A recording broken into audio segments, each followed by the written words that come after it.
Morning Abotai. Just to finish off with the halachot of kashering the kitchen, according to the Sephardic custom, the proper method to kasher the countertops and the sinks in the kitchen, regardless of what they're made out of. The countertops can be made out of granite, quartz, formica, doesn't matter. The sink can be stainless steel or porcelain. In each of the cases, Maran Zechron Bracha writes several reasons to be mekel. All you need to do is boil up a kettle of water, pour boiling water on these surfaces, and the person is, these surfaces are kashered.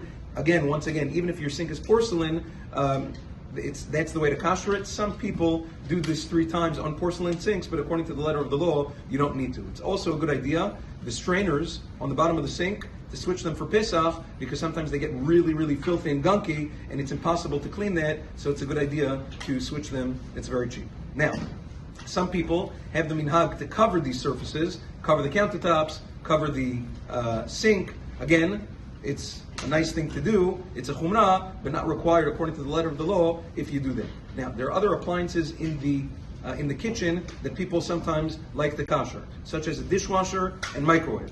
According to the letter of the law, if you clean the dishwasher very, very well, especially the racks, make sure there's no food residue or whatever it is over there, and you run it on 1 boiling cycle with dishwashing detergent, the dishwasher is then kasher lePesach. You can use it. Some people, once again, do it 3 times, but according to the letter of the law, it's kasher lePesach. Microwaves is a very big machloket poskim if it's kasherable for Pesach. It's best if you can avoid it, close it up, don't use it for Pesach. But if you need to, clean it very, very well on the inside. Make sure there are no food particles. Put in a bowl or glass with a little bit of dish soap and water. Turn it on for about 5 to 7 minutes so that the water starts condensing on the walls and the ceiling of the microwave. And then it is likewise kasher lePesach for those who really, really need it. Mixers, such as KitchenAids and things like that, which people use to make cakes and breads, doughs, things of that nature, cannot be kashered for Pesach. Too much flour gets into all of the crevices of the mixer, and it has to be put away. If you need one for Pesach, you must buy another one. That is with regards to that. The refrigerator, finally.